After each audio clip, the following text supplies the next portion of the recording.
PVR உங்களுக்கு திரையரங்கம் கொடுக்கலன்னா நீங்க அவங்க மேல வழக்கு தொடக்கலாமே. இது எங்களுக்கு திரையரங்கம் நாங்க சார் இப்ப நான் தான் சார் இது ஈவினிங்ல தெரிஞ்சது சார். இனிமே தான் நம்ம என்ன ஸ்டெப் பண்ணி இப்படி கடந்து போயிட மாட்டோம்ல. இப்போ கோயம்புத்தூர் டிஸ்ட்ரிபியூட்டர் அசோசியேஷன் நான் சும்மா வர போறது இல்ல. கோயம்புத்தூர் டிஸ்ட்ரிபியூட்டர் அசோசியேஷன் பண்ண பெரிய இயக்கத்துனா அந்த சங்கத்தை நடவடிக்கை எடுக்கலன்னு வச்சுங்களேன், நான் சும்மா வர போறது இல்லை. கோயம்புத்தூர் அசோசியேஷன் உனக்கு பணம் கொடுக்கணும்னா நீ முன்னாடியே எனக்கு இன்ஃபார்ம் பண்ணும். நான் என்ன திடீர்னு பண்ணி காலைல அனௌன்ஸ் பண்ணி மத்தியானம் ரிலீஸ் பண்றேன். நான் புது ப்ரொடியூசரா?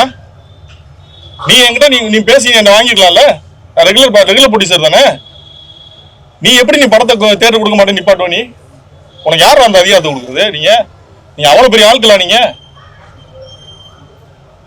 மரியாதை கொடுக்கணும்னா அந்த மரியாதை, அதாவது சங்கத்தில் இருக்காங்கன்னு ஒரு மரியாதை கொடுக்கணும். அந்த மரியாதை இவங்க காப்பாத்தல அடுத்த லெவலுக்கு நம்ம வேற மாதிரி கொண்டு போக வேண்டியிருக்கோம்.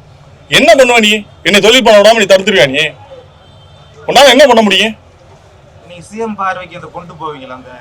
சிஎம் பார்வைக்கு நீங்க கொண்டு போகணும். நீங்க மீடியா அதுதான் நிக்கிறான். சிஎம் பார்வைக்கு இதெல்லாம் போய் சிஎம் போய் இது ஒரு பஞ்சாயத்துன்னு போய் உட்கார்ந்து இருக்க முடியல. எனக்கு தேட்டர் கொடுக்கலன்றது சொல்றதா? அப்ப சிஎம் பஞ்சாயத்து அவங்களுக்கு அரசியல் 1000 ரூபாய் இருக்கும். நம்ம கருத்தை சொல்றோம், அது போய் சேரட்டா அவங்க தெரிஞ்சுக்கிட்டோம், அவ்வளவுதான். இப்போ எனக்கு தேட்டர் கிடைக்கலன்றது நாட்டில் எவ்வளவு பிரச்சனை இருக்குமோ எனக்கு தேட்டர் கிடைக்கலங்கன்னு போய் நிக்க முடியாது. நான் என் பிரச்சனையை நான் பேசுறேன்.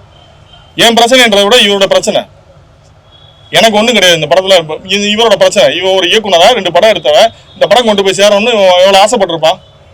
நீங்க படம் பார்த்தீங்களா? இந்த படம் அவங்களுக்கு தகுதி இல்லாத படமா? அப்புறம் அந்த படத்துக்கு அப்ப அவனுக்கு அங்கீகாரம் எப்படி கிடைக்கும்?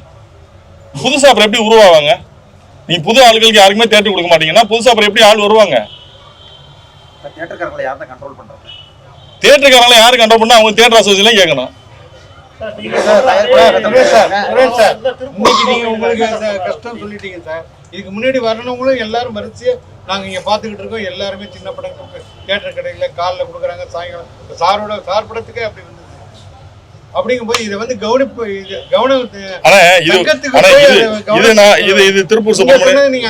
திருப்பூர் சுப்பிரமணியன் ஒவ்வொரு முறையும் வாங்க உட்காந்து பேசணும்னு கூப்பிடுறாங்க. இங்க என்னன்னா தயாரிப்பாளர் சங்கத்துல நீ பெரிய ஆளா நான் பெரிய ஆளா இவர் இப்ப சமீபத்துல கூட ஒரு மீட்டிங் பிக்ஸ் பண்ணா பர்டிகுலரா தேனாண்டாள் முரளின்னு ஒருத்தர் அதை கேன்சல் பண்ணாரு. நான் பேரே சொல்றேன். தேனாண்டாள் முரளி அந்த மீட்டிங்கை கேன்சல் பண்றாரு. எதுக்கு? அது என்ன ரீசன் சொல்றாருன்னா தேட்டர் அசோசியேஷன் ஓட்டு இருக்கு, அந்த ஓட்டு கெட்டு போயிடக்கூடாது அப்படின்னு.